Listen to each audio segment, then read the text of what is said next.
Olá, gente! Sejam bem-vindos a mais uma aula de EA 772, Circuitos Lógicos. Gente, na aula de hoje nós vamos deixar para trás um pouquinho daquela matemática que a gente teve que ver nas aulas anteriores, em que a gente viu os mecanismos para a gente poder estar trabalhando com números binários com sinal, né, e aquelas operações aritméticas que a gente viu que podem ser executadas. Soma, subtração, multiplicação, divisão. Vamos retornar, de certa forma, para o nosso estudo dos circuitos lógicos, para poder falar um pouquinho hoje para vocês sobre somadores e unidade lógico-aritmética. Tá certo? Bom, gente, o que são circuitos aritméticos? A gente viu na aula passada como era possível a gente executar certos tipos de operações uh, aritméticas, né, com números binários, e como que era possível trabalhar com números negativos em complemento de 2. Nós vamos agora ver como que nós podemos criar circuitos lógicos que implementam essas operações, tá certo? Então, de uma certa forma, essas operações aritméticas e também lógicas, porque nós vamos ver que é possível também aplicar todas aquelas portas lógicas que a gente tem nos circuitos lógicos também para dados, tá certo? Essas operações elas são realizadas por um conjunto de circuitos específicos que, em seu todo, são chamados por unidade lógica e aritmética, também muito conhecida em português como ULA. Em inglês, eles falam ALU, né? Que é Arithmetic Logic Unit, certo? Mas aqui nós vamos usar o termo ULA mesmo, que é o termo com que essas unidades elas são conhecidas na terminologia de circuitos lógicos, tá certo? Bom, gente, vocês vão ver que os circuitos típicos que uma ULA possui internamente são o quê? Vão ser coisas que a gente já viu. Vão ser registradores, não é? Para armazenar os dados. Vamos ter que ter circuitos somadores, afinal de contas, a gente viu que a soma é um dos principais operações, é uma das principais operações que a gente pode executar, sendo que dá para fazer quase que tudo, né? Soma, subtração, multiplicação e divisão, quase que basicamente com somas e com shifts, tá certo? Então, nós vamos ver que um dos principais circuitos aritméticos que a gente vai construir é um circuito somador, tá certo? Outros circuitos típicos são os circuitos de shift, para executar aqueles comandos de shift, que a gente viu que eles são importantes aí, por exemplo, para multiplicação, para divisão. Circuitos de negação, exatamente para a gente poder implementar aquele complemento de 2, né? Então, pegar um número que está guardado num registrador e conseguir fazer o cálculo da versão em complemento de 2 desse número. E outros circuitos para operações lógicas, né? Com NOTs, ANDs, OR, SHOR, né? O exclusive OR, NOR, NAND, enfim, outras operações lógicas que podem ser interessantes, tá certo? Esse é o perfil típico dos circuitos que nós vamos estar encontrando dentro de uma ULA, ok? Mas vamos dar uma olhada um pouco melhor como que seria a cara de uma ULA, né? Aqui nós estamos vendo uma ULA não sozinha, ela está integrada, né, com uma unidade de memória, uma unidade de controle. É importante a gente entender que a unidade de memória, a unidade de controle não fazem parte da ULA. Tá? A gente está enxergando esse pacote completo porque nós vamos ver que a ULA só faz sentido quando ela está interagindo com outros componentes para poder ser capaz de executar cálculos matemáticos ou aritméticos, tá certo? Então nós podemos ver que ela vai interagir com essa unidade de memória, vai interagir com a unidade de controle e internamente nós vamos ter o quê? Nós vamos ter conjuntos de registradores, né? Nesse caso aqui é uma ULA bastante simples, Então, nós temos um único registrador de entrada, que é o que a gente chama de um registrador buffer, né? Por isso que ele tem esse nome de registrador B. Alguém pode falar, nossa, por que será que chama registrador B? Né? É porque ele é um buffer, ele armazena uma quantidade de memória provisoriamente, enquanto essa memória ela está executando operações aritméticas dentro da ULA, tá certo? Aí nós temos aquele circuito lógico que a gente viu, né, que a gente comentou aqui no slide anterior, vão ser circuitos que vão ser somadores, pode fazer a negação, pode fazer como chama? Processamento de outros tipos de funções lógicas. Então nós vamos ter vários circuitos lógicos aqui que vão estar sendo interagindo de alguma forma com esse registrador de buffer, que é o registrador de entrada, e que vai interagir também com um segundo registrador, que é o que nós chamamos de um registrador acumulador, ou simplesmente acumulador. Né?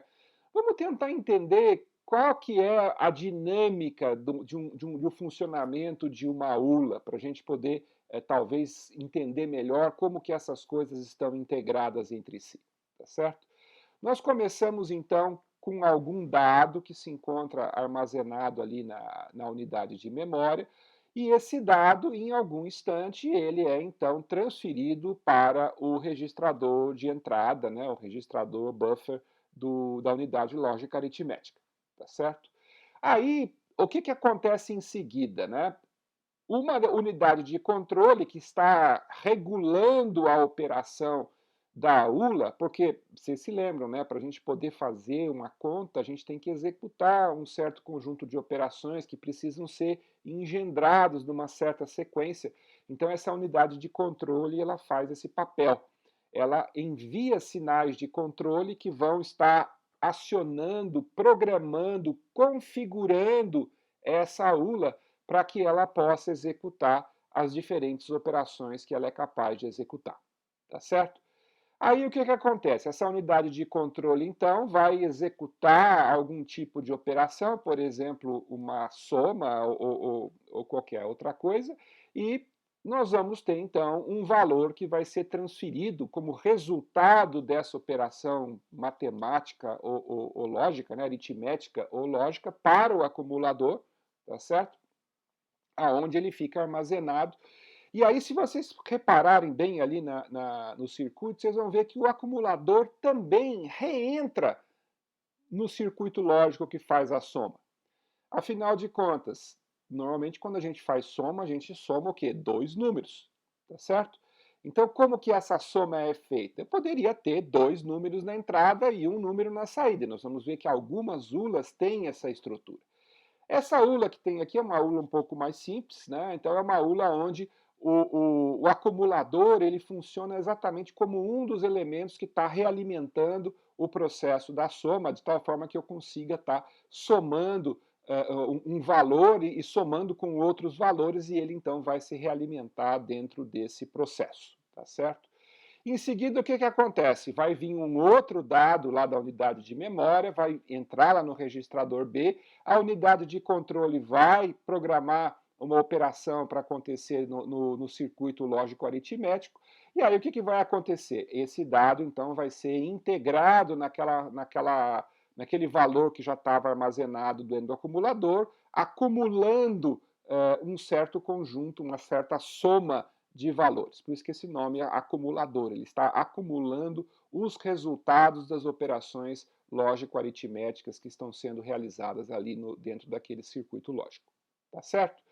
Bom, daqui, né, esse acumulador, então, a informação, depois que todas as somas, todas as operações aritméticas foram realizadas, ele vai, então, retornar para a unidade de memória, onde o resultado da operação ele passa a ser armazenado em algum lugar dentro da unidade de memória. Tá certo? Então, basicamente, essa é basicamente a operação de uma ULA funciona dessa maneira. Tá certo? E já ficou claro que uma das principais operações que é realizada naqueles circuitos lógicos é a operação de soma. Então, nós vamos focar aqui na aula de hoje, principalmente nessa questão do somador, para vocês entenderem como que a gente constrói um somador, para a gente ver como é que é o circuito lógico que implementa esse somador, tá certo? Bom, vamos relembrar da aula passada o que a gente fazia quando a gente queria fazer uma soma, tá certo?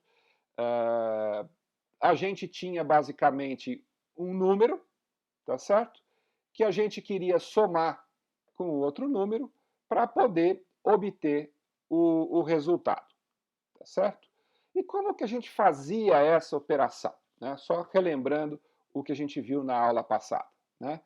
Nós tínhamos aqui, nós pegávamos ali o primeiro bit, o mais à direita desse número, somava com o segundo bit e a gente tinha, então, o resultado colocado ali na soma. Né? Então, se vocês forem ver, 1 mais 1 dá 1, 0. Então, eu tenho aqui 0 na soma e eu tenho aqui um carry, né? Que é o valor que vai exceder aquela soma do primeiro bit. E aí o que vai acontecer é que esse carry, então, ele vai ser levado lá para cima, tá certo? Para ele poder estar atuando sobre o segundo bit dessa soma, tá certo? E aí? Aí a gente vai ter, então, de novo, né? Vamos somar aqui 0, 1, mais aquele 1 do carry, tá certo? Nós vamos ter o quê? Nós vamos ter de novo aqui um 0 e vamos ter de novo um carry de 1 que vai para o próximo bit, tá certo? Vai lá o nosso carry lá para cima de novo. Aí nós vamos ter aquele caso interessante que quando a gente soma, né, que tem 3 bits com valor 1, em que nós vamos ter uma entrada 1, o segundo número 1, a saída vai ser 1 por causa daquele carry e ainda temos um carry de 1 que está sendo passado para frente. Esse carry, então, vem aqui para cima, ele vai se somar com esse 0, depois com esse outro 0, vai dar 1.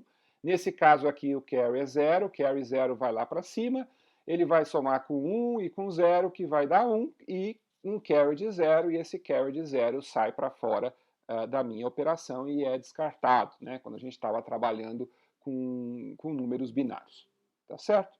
Então, basicamente, é isso que um circuito que a gente chama de somador binário paralelo precisa fazer. Por que ele chama paralelo? Porque a gente carrega os números, né? Tanto a primeira parcela quanto a segunda parcela, elas são carregadas em paralelo para poderem executar essa operação, tá certo? Então, esse é o mecanismo que nós precisamos implementar agora na forma de um circuito lógico, tá ok? E esse circuito, ele vai ser basicamente constituído por essa sequência de pequenos circuitinhos que vão estar conectados uns aos outros, tá? Eu não sei se vocês perceberam a conexão que existe entre a operação que a gente estava executando aqui de soma e o que esse circuito faz, tá? Vocês vão ver que basicamente é a mesma operação, né? Ó, eu tenho aqui a primeira parcela aqui está dentro da minha entrada A, que está aqui na parte de baixo, tá certo?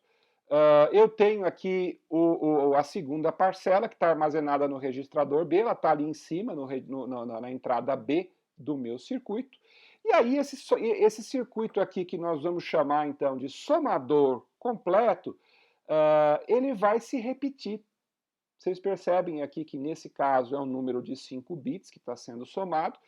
A gente vai repetir esse somador completo 5 vezes, acoplando um ao outro, para que ele possa, então, estar fazendo aquele papel de estar enviando o carry de um lado para o outro. Tá certo? Vocês se lembram que o carry do primeiro bit vai para o segundo bit, e aí o carry do segundo bit vai para o terceiro, e assim por diante até o fim. E para cada um deles nós temos ali o valor da soma, que sai ali pelo lado esquerdo, tá certo? Esse circuito é o circuito que a gente chama de somador completo, tá? Por quê? Porque existe um outro circuitinho que nós vamos ver, não hoje, nós vamos ver ele na aula que vem, quando a gente estiver fazendo um exercício, que é o meio somador.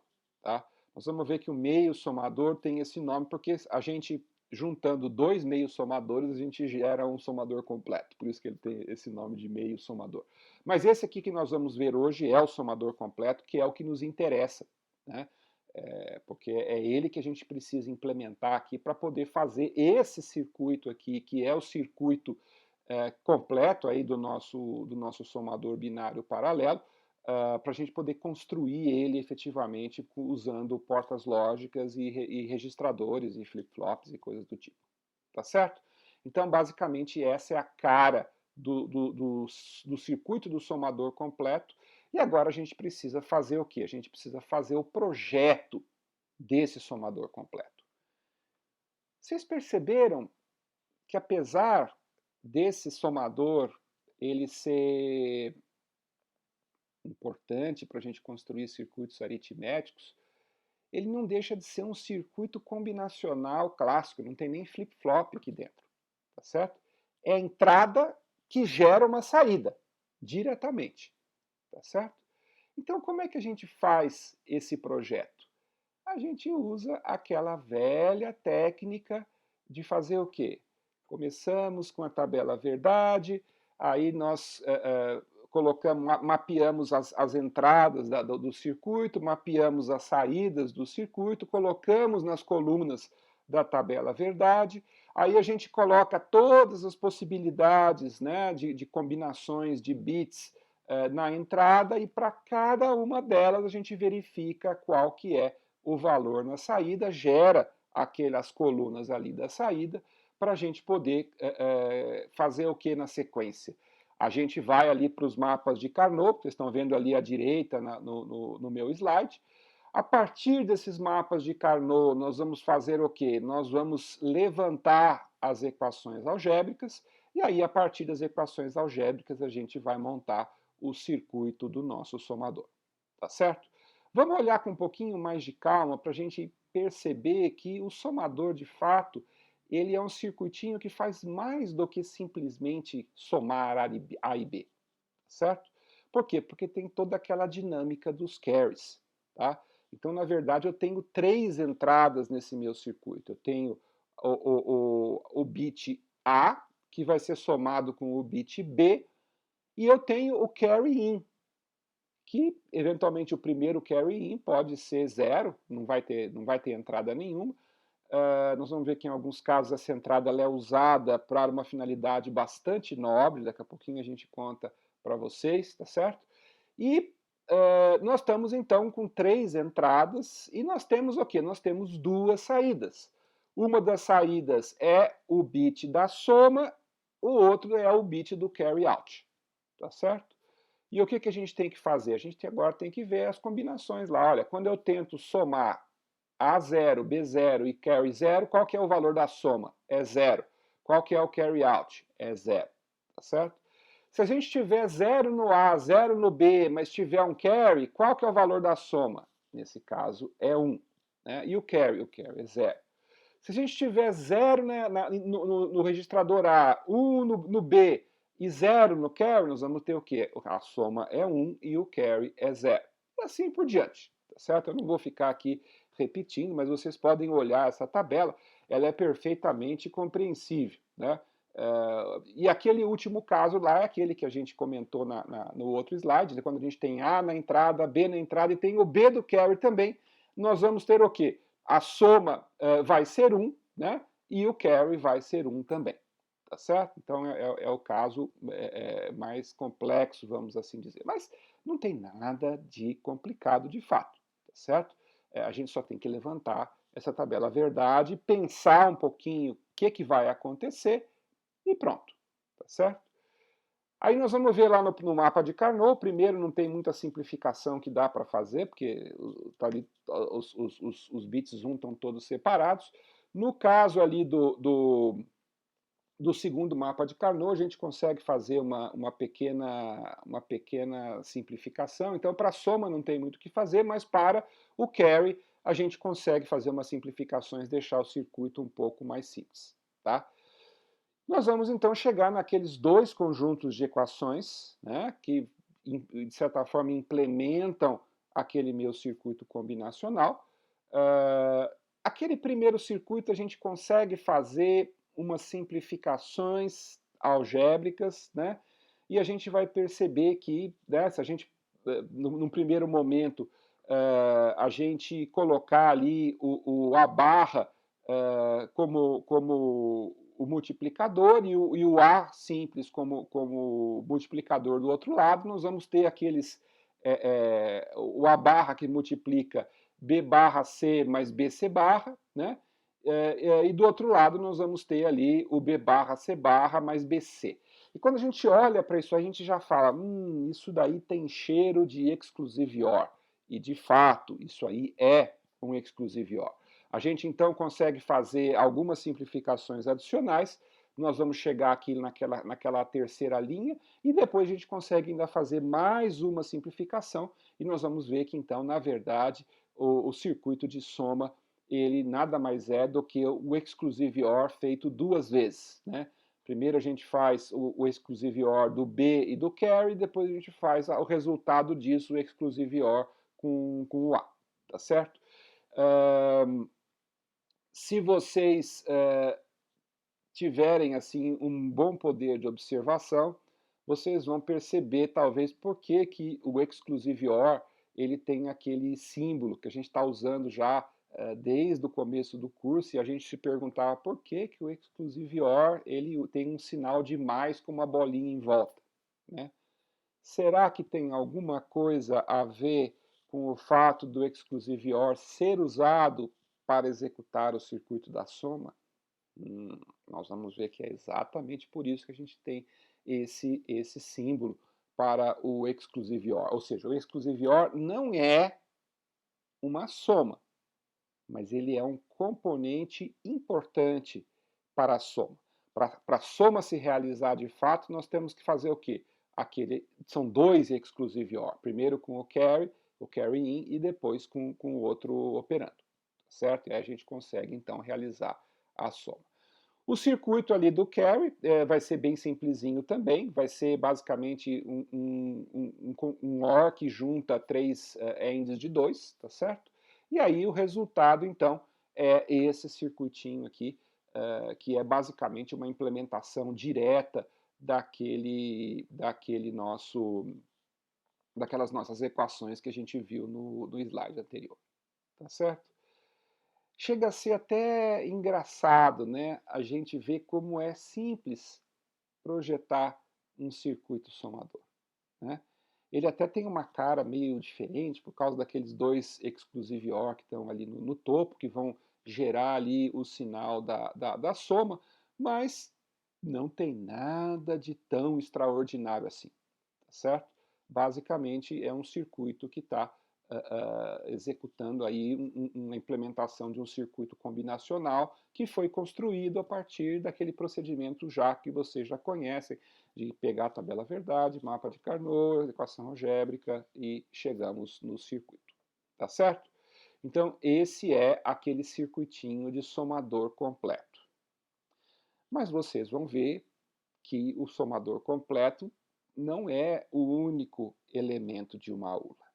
Vamos tentar expandir essa aula para a gente ver como é que ela funciona, né? Primeira coisa que nós vamos fazer vai ser colocar aqueles dois registradores que a gente tinha colocado lá no primeiro slide da UMA, tá certo? Esse mais embaixo, né, é um registrador com 4 flip-flops, tá certo? Que vai fazer o papel do acumulador. E aquele de cima é um registrador também com 4 flip-flops que vai fazer o papel do registrador de buffer, tá certo? Então, nós vamos perceber ali também, se vocês olharem com cuidado ali no circuito, que a saída dos meus somadores, né, elas estão realimentando a entrada dos flip-flops do registrador do acumulador, e a saída do flip-flop realimenta o próprio circuito do somador, tá certo? E aqui nós temos ainda 3 entradas adicionais, né? A primeira delas que é um clear, que serve para a gente conseguir zerar o nosso acumulador, quando a gente quer começar uma conta nova, então é sempre bom ter essa possibilidade de zerar o nosso acumulador. Nós vamos ter ali o botão de load lá em cima, que vai fazer o quê? Vai carregar um dado que veio da memória lá no nosso registrador de buffer, tá certo? E ali embaixo nós temos o registrador de transfer, que vai fazer o quê? Que vai pegar o resultado da saída do circuito somador e guardar dentro do nosso acumulador, tá certo? Eu não sei se vocês perceberam uma sutileza desse circuito, né? Como aquele circuito somador, ele é um circuito combinacional, eu não preciso ter estado. No instante em que eu carrego as coisas no registrador, automaticamente eu já estou tendo um valor na saída ali que vai ser a soma eu quero, tá certo?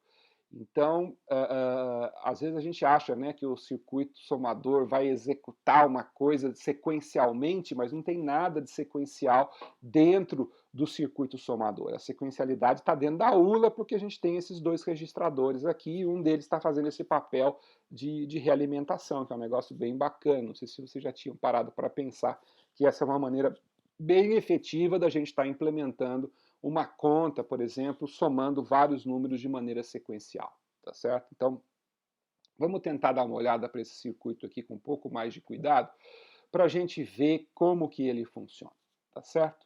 Então vamos olhar esse circuito originalmente, nós vamos estar seguindo aquela sequência de ondas que a gente tem à direita ali em cima, tá? Então originalmente nós vamos ter o quê? Em algum instante, né, ali no instante T1, o que vai acontecer? Vai vir um pulso de clear, tá certo? E esse pulso de clear então vai fazer o quê? Vai zerar o meu acumulador, isso significa que a saída daquele registrador de acumulação, ele vai estar com todas as saídas com valor zero, tá certo? A gente vai colocar isso nessa notação, que é uma notação bastante usada aí quando a gente está se referindo a circuitos que executam uma unidade lógica aritmética, nós vamos dizer então que, olha, o registrador A recebe o valor zero, tá certo? É o que está ali, aquele A entre colchetes significa o conteúdo do registrador A. Tá? Nós vamos ver que essa terminologia é uma terminologia que ela é introduzida aqui nos circuitos lógicos, mas ela vai continuar a ser utilizada nos circuitos que vão vir nas disciplinas mais à frente, quando a gente estiver tratando aí dos fundamentos da computação, certo? Nós vamos usar essa mesma terminologia. Ou seja, o conteúdo do registrador A recebe o valor zero. Tá? É isso que o colchete significa ali naquela equação matemática que está ali à direita. Tá certo? Legal. Aí, em algum instante, alguém vai lá e coloca, né, um valor que veio da memória ali na entrada do meu registrador B. Ele ainda não passou para dentro do registrador, ele só está na entrada, tá certo? Até que chega ali, né, um pulso de load no instante T2. E esse pulso de load ele faz o quê? Ele carrega para dentro do nosso registrador aquele valor 1001 que estava ali na entrada, tá certo? Aí nós vamos dizer então o quê? Que o conteúdo que estava na memória ele é transferido para o conteúdo do registrador B. É o que está aparecendo ali naquela segunda equação que a gente colocou ali no slide, tá certo? Daí vai acontecer o quê? Num terceiro momento, antes disso, olha que interessante. Vocês lembram que eu falei para vocês? O que acontece com o circuito somador? No instante em que as entradas dele são colocadas ou setadas num determinado valor, já tem a saída aqui automaticamente. Tá? Eu aqui, eu deixei para fazer essa surpresa, né, para aparecer assim de repente, né? Mas, na verdade, assim, a hora que a gente colocou isso aqui, ele já saiu aqui do lado de cá, tá certo? No máximo, com um pequeno atraso de propagação, tá certo? Porque todo circuito combinacional tem um atraso de propagação, mas não tem nenhuma etapa intermediária ali, dependente de clock, nada. O pulso de clock bateu no clock ali em cima, bateu no clock embaixo, pronto, ele vai executar o que precisa de executar, tá certo? Esse caso aqui não é exatamente um sinal de clock, a gente está usando o clock do flip-flop, né? Nós vamos ver depois, mais para frente, que a gente vai poder usar aqueles registradores com enable, né? Em que nós vamos ter o enable e vamos ter o clock. Aqui essa entrada do clock do flip-flop está funcionando quase que como sendo um enable, certo? Mas é assim que vai funcionar, ok? Bom, e aí, o que acontece na sequência, né? Na sequência, nós vamos ter ali, então, o pulso de transfer. E o que o pulso de transfer vai fazer? Vocês repararam que a conta ela é executada imediatamente. Mas aquele valor ali, ele é provisório. Por quê? Porque no instante em que mudar ali o que tem no registrador B, muda o que está ali na soma. A gente precisa fazer agora o quê? A gente precisa preservar esse resultado dessa soma, guardando o conteúdo da soma dentro do acumulador. Isso vai acontecer por meio daquele pulso de transfer, tá certo? Que está colocado, indicado ali no instante T3. O que o pulso de transfer vai fazer? Ó, nós temos 1001 ali na saída do somador, esses valores estão ali entrando na entrada D do acumulador, a hora que chega o pulso de transfer, ele simplesmente transfere o valor 1001 para o meu registrador A, tá certo? Então é o que vai aparecer ali na terceira linha de equações, né? O conteúdo da soma, ele é então transferido para o conteúdo do registrador A, que é o acumulador, tá certo? Então, foi o terceiro passo. E aí? Até aqui nós não fizemos conta nenhuma, não sei se vocês perceberam, tá certo? Até aqui o que nós fizemos foi efetivamente transportar um valor que estava guardado no registrador B para dentro do registrador A, tá certo? Foi simplesmente isso. Como o registrador A estava zerado, ele de fato executou uma soma, mas uma soma com zero é o próprio número, tá certo? É agora nesse momento que nós vamos passar para a etapa seguinte, quando de fato a soma vai ser executada, tá certo? Então a gente vai lá em cima, em algum instante, traz da memória um novo número, por exemplo, 0101. Reparem que a saída do registrador B ainda não se modificou. Aí vai acontecer o quê? No instante T4, nós vamos ter aquele pulso de load, tá certo? Esse pulso de load, então, vai transferir o novo valor da memória ali para a saída do registrador B. E olha só, gente, eu vou voltar aqui para vocês perceberem todas as coisas que estão acontecendo simultaneamente aqui, tá certo? Ó, reparem que a hora que a gente executa o pulso, ó, automaticamente muda tanto a saída do registrador B, como muda o resultado da soma também. Por quê? Que nem eu falei, aquele circuito do somador, ele é um circuito combinacional simples, é instantâneo, né? Eu mudei, ele mudou a soma, mudou a entrada, mudou a saída simultaneamente, tá? Então nós vamos então dizer, né, de novo, né, que o conteúdo da memória foi então transferido para o conteúdo do registrador B, tá ok?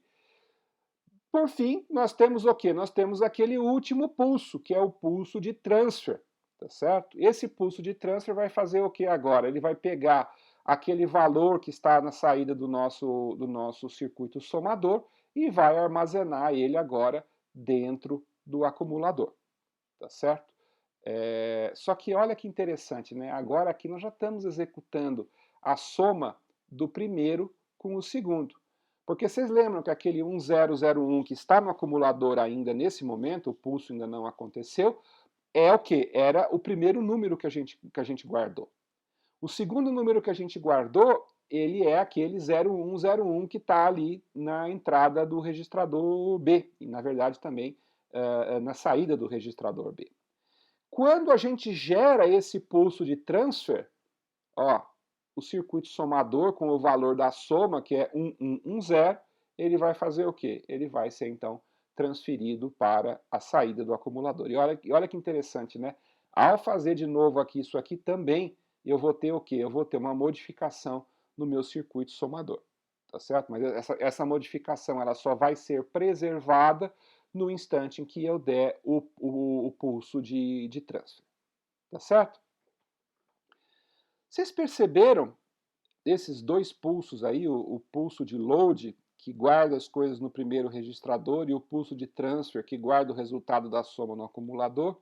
Vocês lembram quando a gente viu lá atrás que a gente falou que tinha a unidade de controle? O que é a unidade de controle? A unidade de controle nada mais é como um outro circuito lógico que vai fazer o quê? Que vai gerar esses pulsos aqui nessa sequência para que a operação de soma possa ser realizada. Certo? Então, o circuito de controle nada mais é do que um outro circuito, que depois, mais para frente, nós vamos ver, que vai fazer o quê? Que vai controlar o acionamento desses sinais, seguindo uma certa lógica, uma determinada sequência, para que a operação de soma ela possa ser realizada aqui no nosso circuito somador paralelo completo. Tá certo? Nesse caso aqui, com registradores. Tá certo? Aquele anterior que eu tinha mostrado para vocês era só a parte interna ali, aquela parte que está meio escura ali com os full adders. Né? Alguém deve ter se perguntado o que era FA. FA é full adder, que significa o quê? Somador completo. O pessoal gosta, é o famoso anglicismo que o brasileiro gosta de ter, usar os nomes em inglês, mas nada mais é do que o somador completo. Tá certo? Então aqui temos o funcionamento de um somador completo. Legal. Bom, e a tal do carry?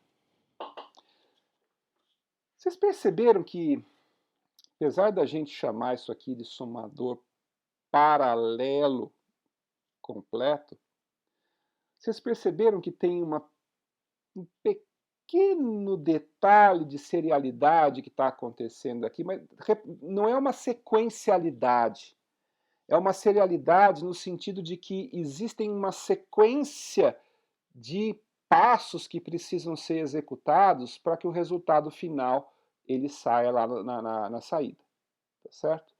Embora, como eu falei para vocês, seja instantâneo, né? Quando a gente faz aqui uma mudança, ele já muda tudo simultaneamente, nós vamos ver o quê? Nós vamos ver que, na prática, essa simultaneidade, na verdade, não é simultânea. Ela é um processo que vai acontecendo em estágios, tá certo? Isso é o que nós chamamos de propagação do carry. Por quê? Repare, o primeiro bit, nós vamos ter um único circuito somador ali, tá certo? Então, por exemplo, aqui nós temos aqui, eu quero somar 0111 com 0001, tá certo? Só para mostrar para vocês como que o carry ele é importante, tá? Essa soma é uma soma meio óbvia, né? Por quê? Porque ele vai ficar gerando carry em sequência, tá? O que vai acontecer então? Nós vamos ter então aqui um delay de 40 nanosegundos, que vai ser tipicamente o tempo de propagação aí de um circuito somador, tá certo? Vai demorar então 40 nanosegundos para a gente conseguir obter aquele C1, né, com o carry que vai para o 1 e o S0, que é o resultado da soma do primeiro bit, tá certo? Aí, depois de 40 nanosegundos, nós vamos ter o quê? Nós vamos conseguir chegar naquele resultado da soma de 1 e 1 dá 0, né? E temos o carry de 1 que foi para o segundo estágio, tá certo?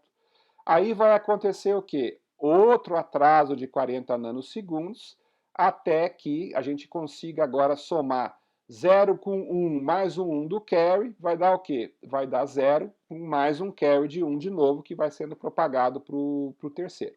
Tá certo? Vamos ter aqui de novo um novo atraso, tá certo? Em que vai acontecer mais 40 nanosegundos, tá certo?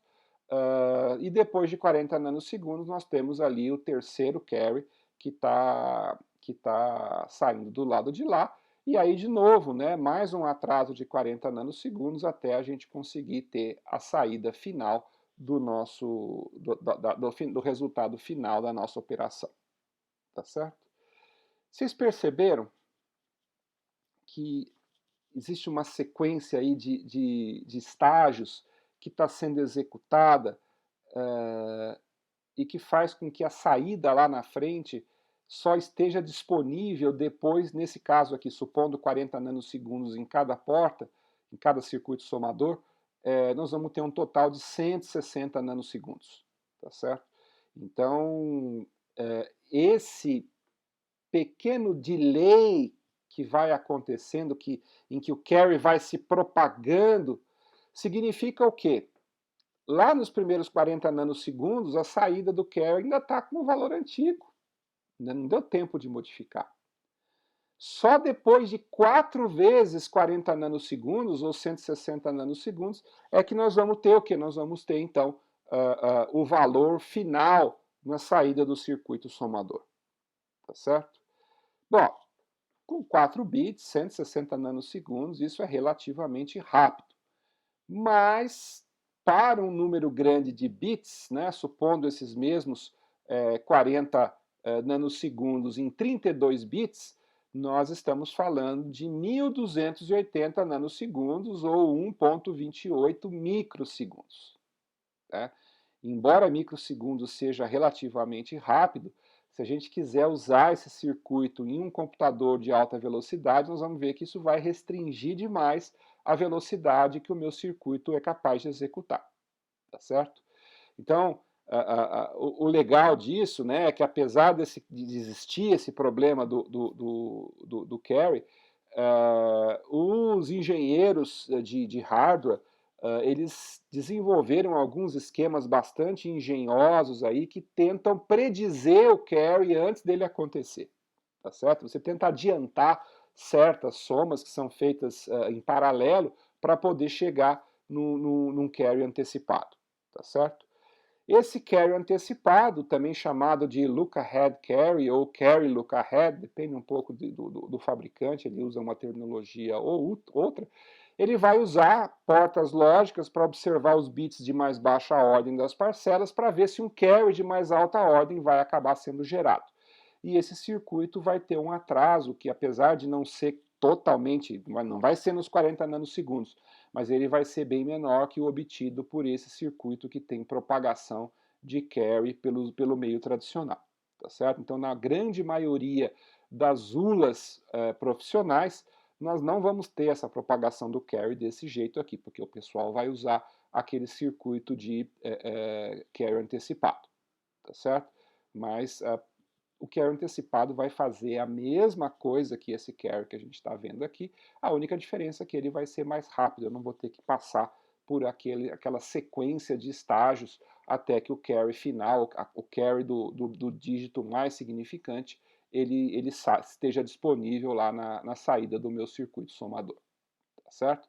Então é um negócio bem legal, a gente lá no EA773, que é o nosso laboratório, a gente faz um experimento lá em que a gente executa o carry normal e o carry com carry look-ahead, né, para vocês poderem ver como é que funciona isso. Tá ok? Legal. Então, podemos construir um circuito somador, podemos construir uma ULA, mas a gente vê que como esse circuito é um circuito bastante utilizado e muito comum em diversas situações, já existem o quê? Já existem circuitos integrados que já são fabricados para executar a soma de maneira completa, tá certo? Exemplos de somadores paralelos usando aquela lógica TTL de 4 bits são o 7484 e o 74283, né? Esse aqui é um exemplo aí do 74HC 283. Lembra que o HC diz respeito a um tipo de tecnologia, né, diferente, por exemplo, do LS, tá certo? Mas simplesmente é uma tecnologia diferente que vai executar exatamente a mesma função lógica, tá? E vocês vão ver que aqui vão aparecer o quê? Vão aparecer exatamente aquelas entradas que a gente colocou no nosso somador comum, tá certo? Nós temos 4 bits de entrada na entrada B, 4 bits de entrada na entrada A, temos um carry 0 que está entrando, um carry 4 que está saindo, e temos as 4 somas com a execução das 4 somas desses bits seguindo ali aquela mesma estrutura que a gente viu anteriormente, tá certo? Podemos ainda cascatear esse 74283, tá certo? Aqui nós temos um exemplo em que basicamente nós cascateamos um no outro, basicamente a gente pega o carry da saída dele e joga no carry da ordem do segundo circuito somador, e pronto, voilá, nós temos ali um somador de 8 bits, tá certo? Se eu quisesse um somador de 16 bits, fazia a mesma coisa. Se eu quisesse um somador de 32 bits, colocava, né, mais circuitos integrados de soma, e eu posso ter circuitos somadores de quanto eu quiser, desde que eu vá cascateando um aí no outro. Lembrando que cada vez que a gente cascateia desse jeito aqui, a gente tem aquele problema do carry. Se o nosso circuito for relativamente lento, isso não vai ser um problema, mas se a gente quiser construir um computador de alta performance, nós vamos ter que usar uma estratégia do tipo carry look ahead para poder evitar que essa propagação aí ela acabe perturbando as velocidades em que essas operações podem ser realizadas, certo? Então esse aqui é o nosso somador paralelo implementado na forma de um circuito integrado. Tá ok? Legal? Perfeito. Vamos então começar a executar operações, tá certo? Eu nem gastei aqui um slide para falar da adição. Por quê? Porque a adição ela é executada como? Ela é executada na forma de uma soma, simplesmente. Então nós vamos ter dois números em complemento de 2, o primeiro que vai entrar na entrada A, o outro que vai entrar na entrada B, tá certo? E nós vamos ter a execução da soma em complemento de 2, que vai sair ali no resultado da soma, tá certo? Eu já quis colocar aqui direto a subtração para vocês entenderem. Como é que eu faço uma subtração? Né? Eu vou fazer uma subtração, olha aqui aquele truque do carry in que eu falei para vocês, que tem um objetivo nobre. Né? Vocês lembram como é que a gente faz complemento de 2? O que a gente faz? A gente inverte e soma 1, não é isso? Olha como é que a gente está fazendo aqui com esse 74283. Ao invés de colocar 0 naquele carry 0, que é o carry da entrada, nós estamos colocando 1. Por quê? Porque aí, olha, na entrada B, basta a gente pegar o B negado, certo? Para somar 1, e nós estamos fazendo o quê? Nós estamos fazendo A menos B. Perceberam como é fácil fazer? Com um truque simples, como colocar um carry in com valor 1. Tá certo? Muito simples. Então, a saída desse pequeno circuitinho, desde que a gente coloque ali na entrada o B negado, vai ser o quê? Vai ser a subtração de A menos B. Tá certo? Basicamente, é isso que está sendo feito para a gente implementar uma subtração no nosso circuito. Tá?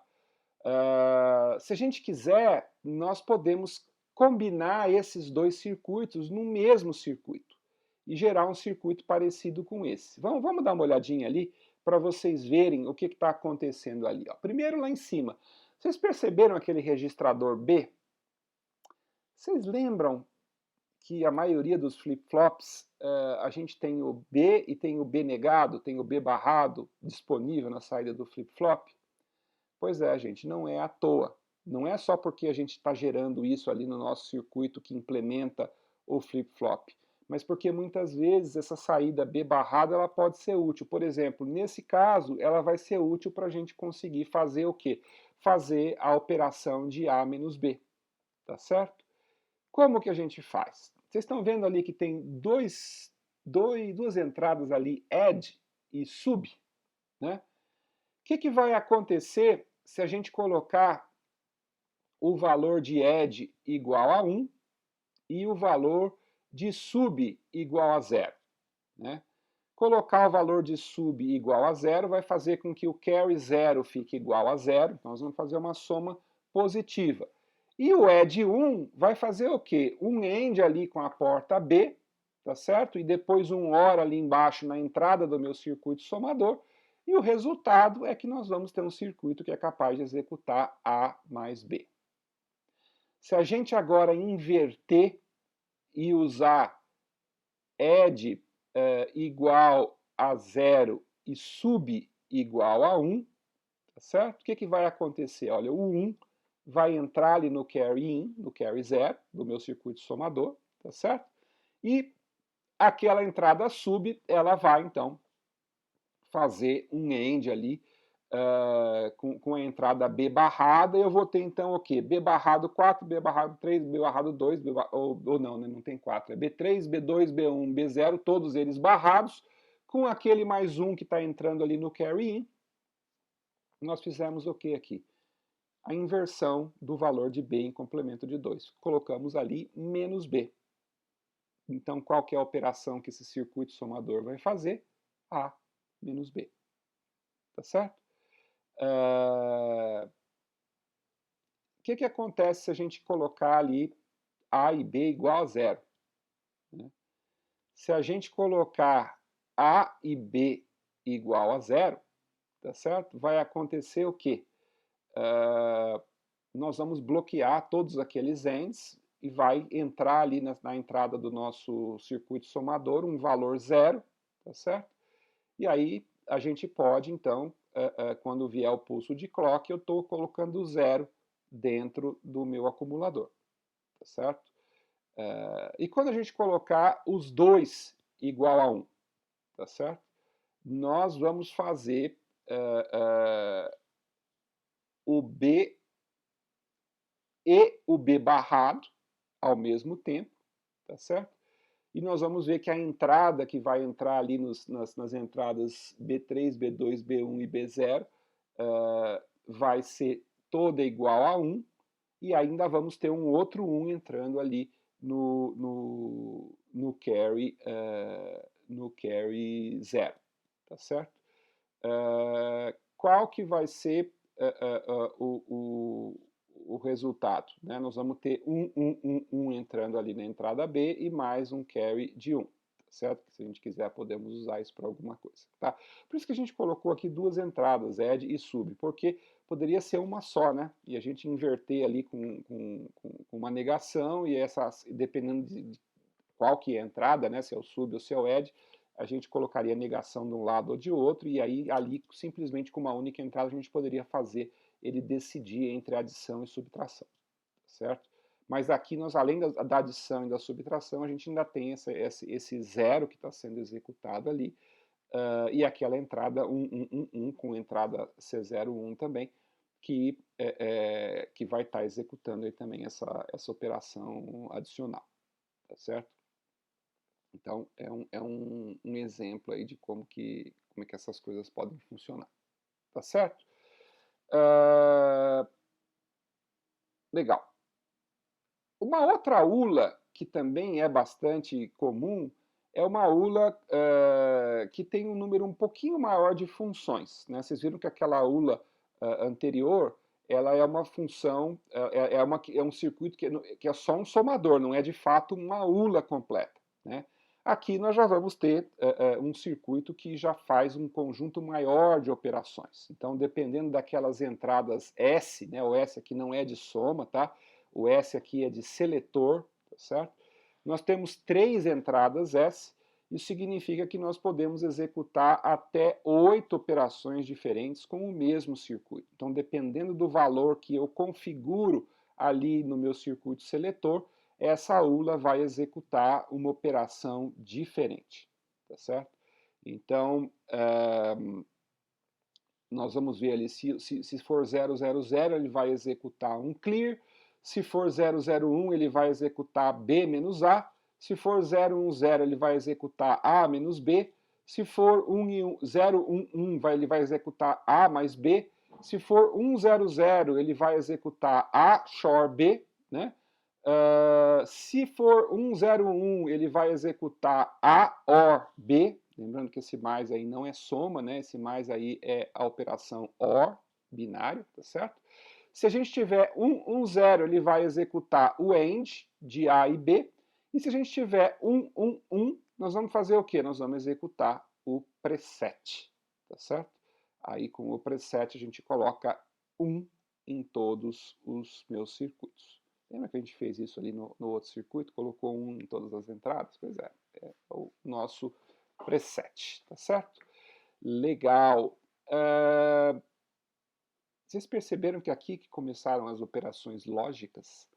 Porque até agora a gente só executou operações aritméticas, não é? Nós executamos a soma e a subtração, tá certo? Aqui, além dessas operações aritméticas, a gente tem essas operações lógicas, né? O exclusive OR, o AND, e temos também a possibilidade de ter a negação. Se a gente colocar 0, por exemplo, em uma das entradas e usar alguma daquelas funções que inverte, nós vamos poder também gerar a saída como sendo menos A. Então, assim, a gente percebe que à medida que nós vamos sofisticando as operações que são executadas pela ULA, nós vamos tendo ULAs mais sofisticadas. Tá certo? Por exemplo, essa ULA aqui, ela ainda não executa multiplicação, não executa divisão. É possível fazer uma ULA que implemente essas operações? Sim, é possível. Certo? Essa aqui não.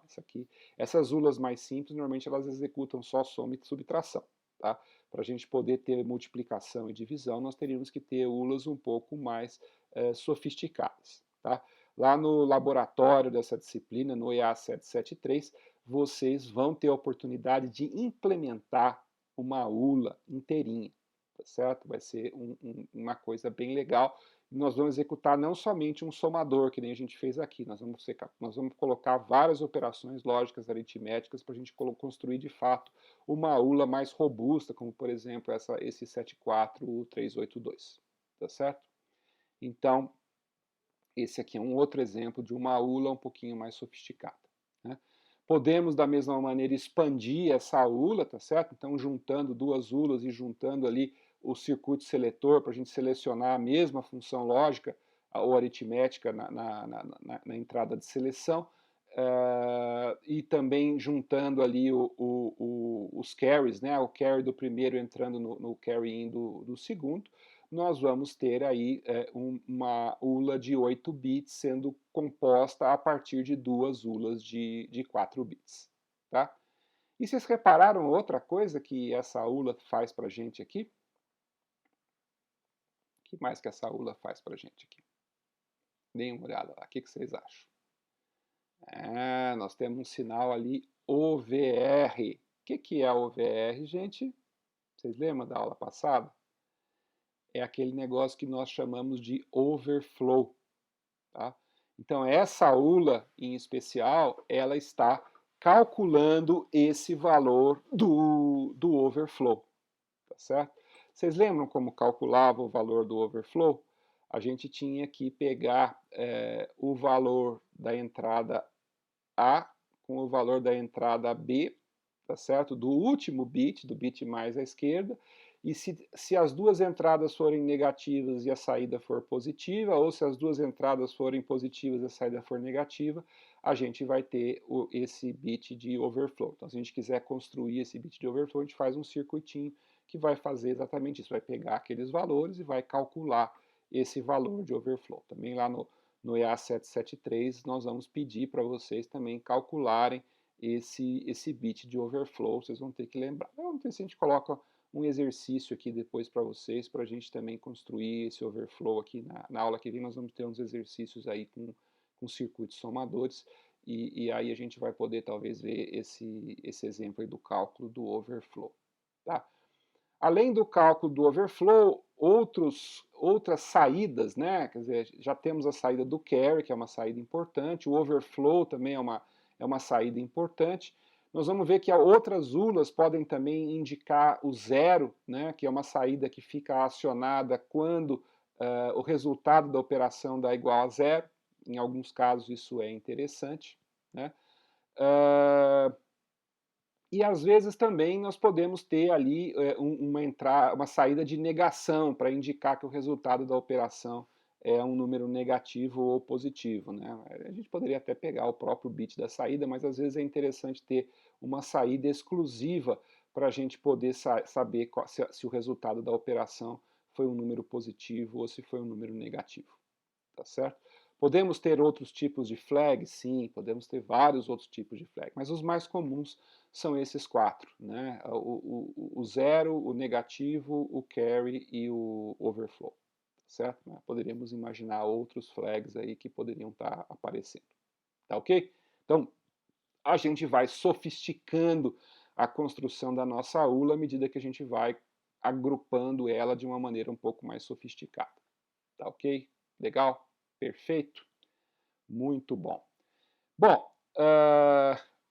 Existem várias outras ULAs, né? Por exemplo, esse 74181 vai ser uma ULA com 16 operações diferentes, vamos ter 4 bits para seleção de função, e vamos ter, na verdade vai ser um pouco mais, porque vamos ter uma entrada que comuta entre operações lógicas e operações aritméticas. Então nós vamos ter, na verdade, 2 vezes 16, precisa confirmar isso daqui, depois eu não cheguei a olhar, mas a gente olhando no datasheet do 74181 a gente pode ver, mas eu suspeito que esse 74181, na verdade, ele tem 32 operações, né? 16 operações aritméticas mais 16 operações lógicas. Se não é essa, existem outras ULAs que executam esse tipo de operação. Tá? Esse 74181 também, ele tem uma saída, um flag bem legal, que a gente não tinha falado antes ali, que é a saída A igual a B. Esse A igual a B é um flag que ele vai ser acionado se as duas entradas, A e B, elas são iguais. Né? Então eu posso comparar a magnitude das entradas A e B olhando para esse bit A igual a B.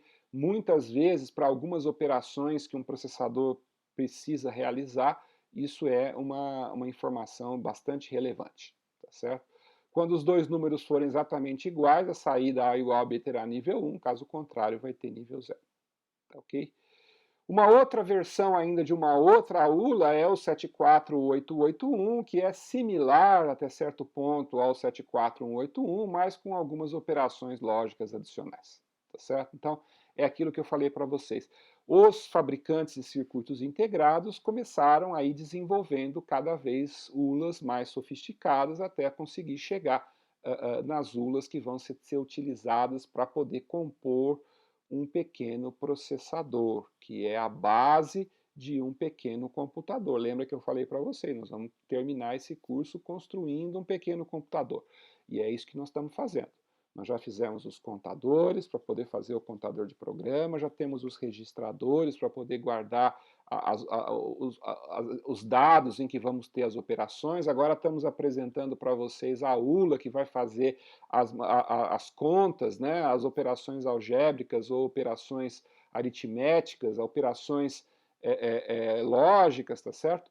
E aí a gente pode estar construindo exatamente o coração de um pequeno processador, tá certo? É exatamente isso que nosso objetivo é chegar até lá. Por quê? Porque terminando esse curso aqui, gente, o próximo curso dessa árvore de cursos, que a gente chama de árvore de cursos da computação, já é exatamente um curso de introdução aos sistemas de computação digital. Então a gente já vai assumir que vocês já têm o conhecimento desses componentes integrados, né? O que é um contador de programa, o que é uma ULA, o que é uma memória, tá certo? O que é um registrador. Você já tem o domínio dessas coisas e aí lá nós vamos ver como que essas coisas são integradas para compor um pequeno processador, que nós vamos então entender como que a gente constrói um computador de fato. Nós não vamos construir um computador mesmo aqui, né?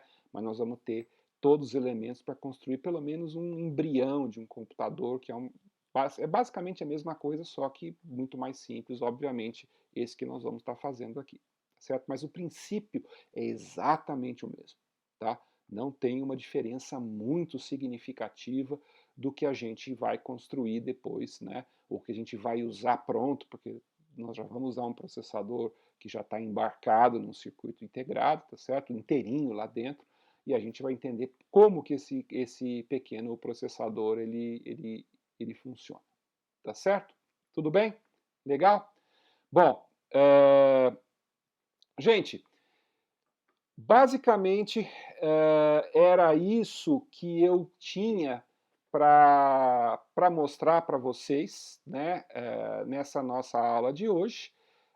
Eu espero que tenha sido claro para vocês entender o que é uma ULA em primeiro lugar, né? Os componentes internos de uma ULA, eventualmente vocês entenderem como funciona o circuito somador, que é o principal circuito que a gente tem numa ULA. E aí agora na próxima aula nós vamos fazer alguns exercícios usando ULAs E a gente vai aproveitar para poder estudar também algumas coisas do tipo como é que a gente calcula o bit de overflow, como é que a gente calcula o bit de carry, como é que a gente calcula os diferentes, né, aquele A igual a B que a gente viu que está sendo usado aqui nessa aula do 74181. E a gente vai poder então conhecer um pouquinho mais desses inner bits aí dos circuitos de uma unidade lógica aritmética, tá certo? Mas para a nossa aula de hoje, tá certo? A gente termina por aqui e até a próxima aula.